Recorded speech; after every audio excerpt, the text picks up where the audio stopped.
कन्या राशि वालों के लिए नवंबर और दिसंबर का महीना प्रेम और वैवाहिक जीवन के लिए कैसा रहेगा।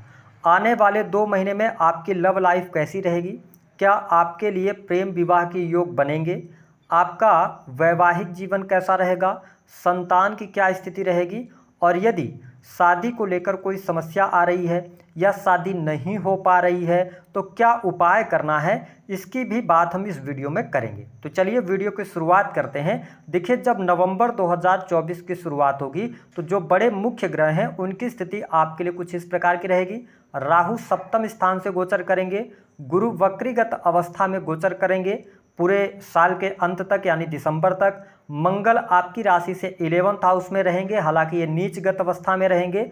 शनि 14 नवंबर तक वक्री रहेंगे, उसके बाद ये मार्गी होंगे। वही शुक्र की जब हम बात करते हैं तो आपके हृदय स्थान चतुर्थ स्थान से इनका 7 नवंबर से लेकर 2 दिसंबर तक गोचर होगा। 2 दिसंबर के बाद ये आपके पंचम स्थान में आ जाएंगे। आइए अब एक एक चीज़ों को क्लियर करते हैं। सबसे पहले देखते हैं कि आपका प्रेम जीवन कैसा रहेगा। देखिए, कन्या राशि वालों, पंचम स्थान के जो स्वामी हैं वो शनिदेव बनते हैं। शनि 14 नवंबर तक वक्री रहेंगे।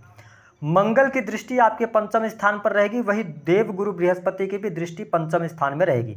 तो 1 तारीख से लेकर 14 नवंबर 2024 तक प्रेम जीवन में आपके छोटे मोटे उतार चढ़ाव अथवा छोटी मोटी लड़ाइयाँ, मिसअंडरस्टैंडिंग रहेंगी।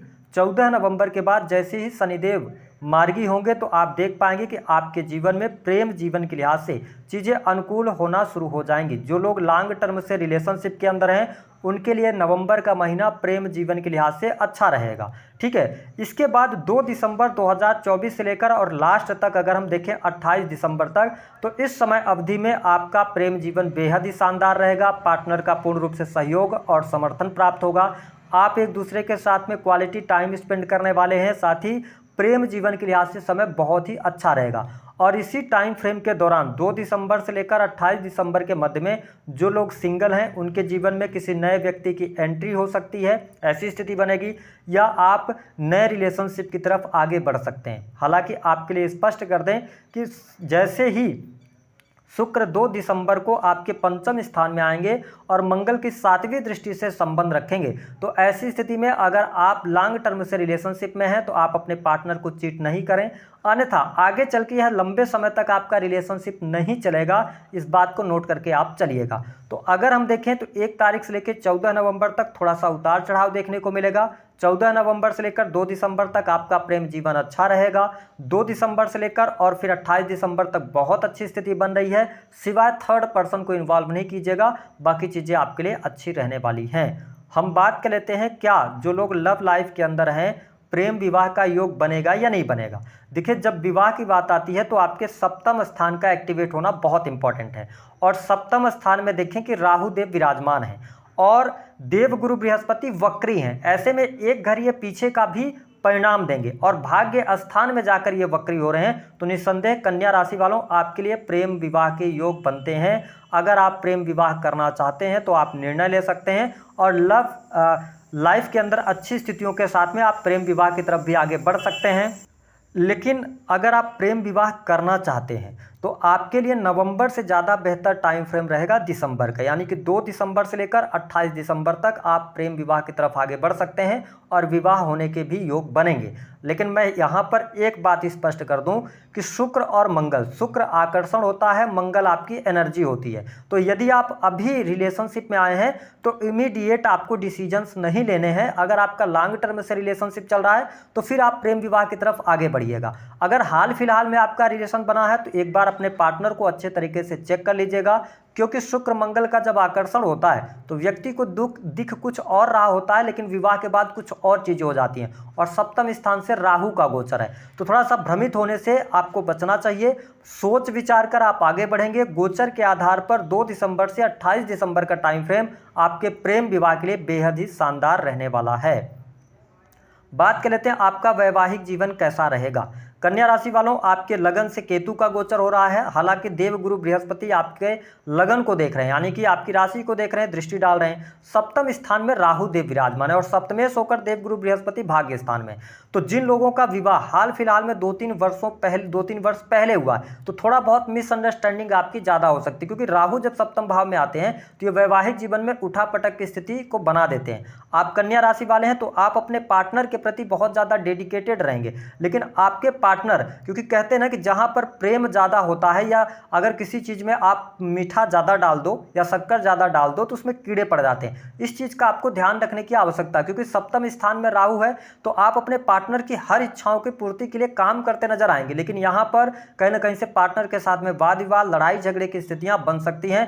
मैं आपके लिए दाम्पत्य जीवन के लिहाज से समय यहाँ पर बहुत शानदार नहीं देख रहा हूँ। स्पष्ट तौर पर पति पत्नी के बीच में वाद विवाद, लड़ाई झगड़े हो सकते हैं। ये कंडीशन उनके लिए है जिनका विवाह जो है अभी हाल फिलहाल में हुआ है, क्योंकि कन्या राशि वालों, आपकी किस्मत ही ऐसी होती है कि जब आपका विवाह का शुरुआती समय होता है 4-5 वर्ष तक तो आपको दाम्पत्य जीवन में ज़्यादा समस्या होती है, लेकिन जब आपका विवाह लॉन्ग टर्म तक चल जाता है तो फिर चीज़ें अनुकूल हो जाती हैं। अगर आपके विवाह को 5 वर्ष से ऊपर हो चुके हैं तो चीज़ें आपके लिए अनुकूल रहेंगी, हालांकि थोड़ी बहुत मिसअंडरस्टैंडिंग बनी रह सकती हैं, लेकिन दिसंबर तक का टाइम फ्रेम आपके लिए अच्छा रहेगा। पार्टनर के साथ में घूमने फिरने का कार्यक्रम बनाएंगे, पार्टनर के साथ में लंबी दूरी की यात्रा करते नजर आएंगे, तो यह स्थिति बहुत बढ़िया रहने वाली है।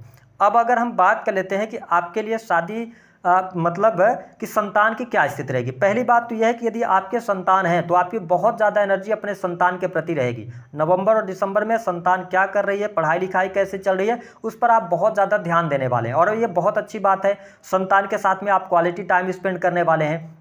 मंगल आपके पंचम स्थान को देख रहे हैं, तो ऐसी स्थिति में एक बात का जरूर ध्यान रखिएगा कि संतान के आप बहुत ज़्यादा उनकी केयर करने लग जाएंगे तो संतान आपसे थोड़ा सा विमुख हो सकती है, अथवा संतान ऐसी हो सकती है कि उनके अंदर चिड़चिड़ापन आ सकता है। तो बहुत ज़्यादा उनके साथ में आप, हम कह सकते हैं ना, डोमिनेटिंग नेचर नहीं रखना है। अगर आपकी संतान की पढ़ाई लिखाई की बात की जाए तो बढ़िया है। आपकी संतान उम्र में यदि कम है तो गाड़ी वाहन उनको नहीं देना है, चोट चपेट लगने के योग बनते हैं, क्योंकि मंगल 11th हाउस में हालांकि अच्छे रिजल्ट देते हैं, चाहे वो नीच के ही क्यों ना हो, लेकिन आपकी राशि के लिए योग कारक प्लैनेट नहीं होते और ये अपनी उच्च राशि को देख रहे हैं, ठीक है। और शनि के साथ भी इनकी 8वीं दृष्टि कनेक्ट हो रही है, तो संतान की थोड़ी सा केयर कीजिएगा, उनको गाड़ी वाहन नहीं दीजिएगा, है ना। उम्र कम है तो, या गाड़ी वाहन चलाते हैं तो वो बहुत धीमी गति में चलाएं तो बेहतर रहेगा।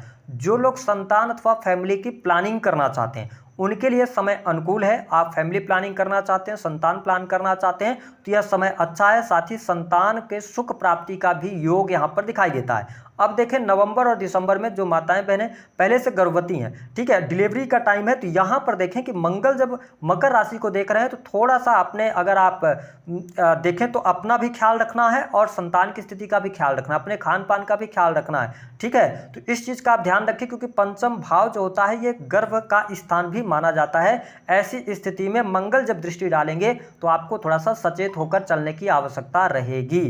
तो इन चीज़ों का आपको ध्यान रखने की आवश्यकता है। अब हम बात कर लेते हैं कि यदि आपके जीवन में आप शादी के योग्य हैं, रिश्ते आते हैं लेकिन शादी तय नहीं हो पा रही है या विवाह नहीं हो पा रहा है, रिश्ते बनते बनते बिगड़ जाते हैं, तो आपको क्या उपाय करना है। देखिए, बड़े ध्यान से इस वीडियो को आप समझिएगा। पहली बात कि आप जिस भी बेडरूम में सोते हैं, ठीक है, आप एक क्या कीजिए, फुल मून आप चले जाएं, ऑनलाइन के किसी भी कैफ़े में चले जाएं, वहाँ से आप एक फुल मून की फ़ोटो प्रिंट करा लें, या आप मार्केट में मिल जाए तो फुल मून की फ़ोटो प्रिंट करा के, और आप जहाँ सोते हैं अपने सर की तरफ उस चंद्रमा के फ़ोटो को आप अपने बेडरूम में लगा दीजिए। पहला उपाय ये करना है। दूसरा उपाय ये करना है कि अपने नहाने के पानी में नित्य दिन गुलाब जल और थोड़ी सी मात्रा में इत्र डालकर नहाना शुरू कर दें। ये दूसरा उपाय करना है, चाहे आप स्त्री हो चाहे आप पुरुष हो।